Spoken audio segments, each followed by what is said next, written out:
राधे राधे महाराज जी। महाराज जी, क्या सांसारिक जीवन में सफलता और आध्यात्मिक उन्नति साथ साथ चल सकती है? चल सकती है, बहुत जोर की चल सकती है, अगर हम विवेक के द्वारा चले तो। अधर्माचरण करने वाला आध्यात्मिक हो ही नहीं सकता, और अधर्माचरण करने वाला अगर उन्नति को प्राप्त हो रहा है तो पूर्व पुण्य से हो रहा है। पूर्व का जो पुण्य है वो उसे उन्नति को दिखा रहा है, वो बहुत बुरी तरह नष्ट होगा। पहले हमें कवच पहनना पड़ेगा कि अधर्माचरण हमारे अंदर ना आने पावे। अब क्या क्या अधर्माचरण है, जब हम रोज सत्संग सुनेंगे तो हमें पता चलने लगेगा। और वैसे तो आपको बताएं, सबके हृदय में भगवान बैठे हैं और वो बता देते हैं ये गलत है। क्यों? आपको अनुभव हुआ कभी कि जो ही हम कुछ करना चाहते हैं वो गलत होता है तो वो भय देते हैं और कहते हैं ये गलत है, मत करो, लेकिन हम इसमें सुख मिलेगा, इतनी जोर की भावना हो जाती है कि हम भगवान की आज्ञा का उल्लंघन करके और वो पाप कर्म कर बैठते हैं। अगर हम पाप कर्म करेंगे तो अध्यात्म में चल ही नहीं पाएंगे। तो इसीलिए प्रायः संसारिक आदमी अध्यात्म को स्वीकार नहीं करता, क्योंकि वो पाप कर्म करता है।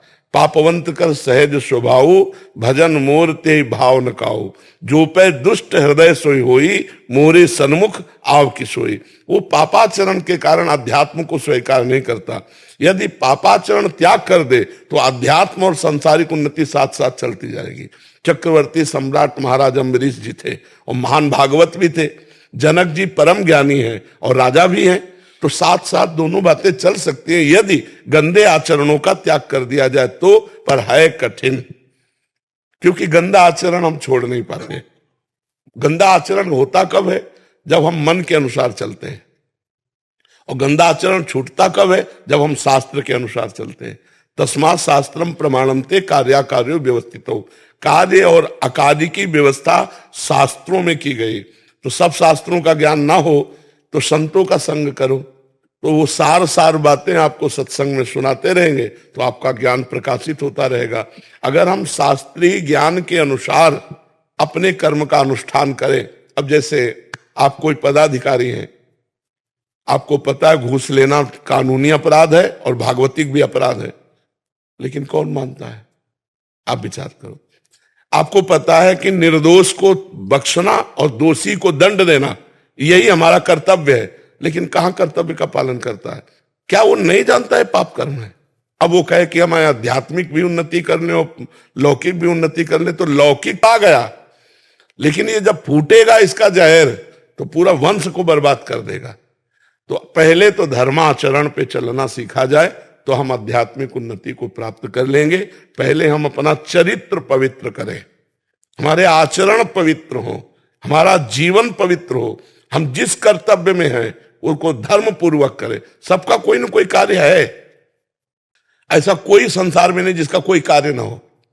कोई किसी का बेटा है, कोई किसी का पिता है, कोई किसी का पत्नी है, कोई किसी का पति है, कोई किसी का कुछ ना कुछ कर्तव्य है। अपने कर्तव्य का पालन करते हुए धर्म पूर्वक यदि भगवान का नाम जप करते हुए चला जाए तो आध्यात्मिक और लौकिक दोनों उन्नति उसके समान भाव से बढ़ती चली जाएंगी और बड़ा आनंदमय जीवन हो जाएगा, बड़ा आनंदमय जीवन हो जाएगा। पर ये तभी होगी जब पापाचरण का त्याग करके भगवान का भजन करते हुए अपने कर्तव्य का पालन करो। हम चाहे जितने बीमार हो, चाहे जितना कष्ट हो, तो तुम्हारा जो प्रश्न है कि लौकिक और आध्यात्मिक दोनों उन्नति अगर चाहिए तो पहला होगा चरित्र सही करो और धर्म से चलो और दूसरों को शोषण करने की वृत्ति जो अंदर होती है उसका त्याग कर दो, अपने आप सब ठीक हो जाएगा। समझ पाए बच्चा? महाराज जी, धीरे धीरे इसका बहुत ज्यादा बढ़ रहा है महाराज जी, लोलुपता। ब्रह्मा जी ने सतयुग, त्रेता, द्वापर, कलयुग, ये चारों पुत्र हैं युग ब्रह्मा जी के, चारों को बुलाया और सतयुग से कहा देखो हमारी सृष्टि में नरक भी है तो उस पर भी ध्यान देना। तो सतयुग ने साफ मना कर दिया कि हमारे शासन काल में कोई भी नरक नहीं जाएगा। त्रेता से कहा तो त्रेता ने कहा बड़े भैया जैसे चलेंगे वैसे ही हम चलेंगे। द्वापर से कहा, द्वापर ने कहा आपकी आज्ञा का हम पालन करने की कोशिश करेंगे। कलयुग ने कहा, तो कलयुग से जब कहा कि तुम नरक की, तो उन्होंने कहा पिताजी आप निश्चिंत रहो, जैसे बड़े भैया ने कहा ना कि हमारे राज्य में कोई नरक नहीं जाएगा, तो हमारे शासन काल में चूक हो जाए तो कोई स्वर्ग या भगवान को प्राप्त करे, सीधा नरक। सीधा नरक। अब देखो नरक वाली बातें हो रही नहीं हो रही, बेईमानी, नाना प्रकार का छल कपट, सब जितने, कोई ऐसा बिरला होगा जो शराब न पीता हो, मांस न खाता हो, पराई स्त्री से व्यभिचार न करता हो, नहीं तो बच्चापन से ही शुरू हो गया, गर्लफ्रेंड बॉयफ्रेंड सब, ये नरक के सर्टिफिकेट है। त्रिविधम नरकस्येदम द्वारन नासन मात्मना कामा क्रोधा तथा लोभा तस्मा त्रयम त्यजेत। ये नरक जो है रास्ता है, काम क्रोध लोभ, यही रास्ते हैं। और इनसे बच कौन रहा है?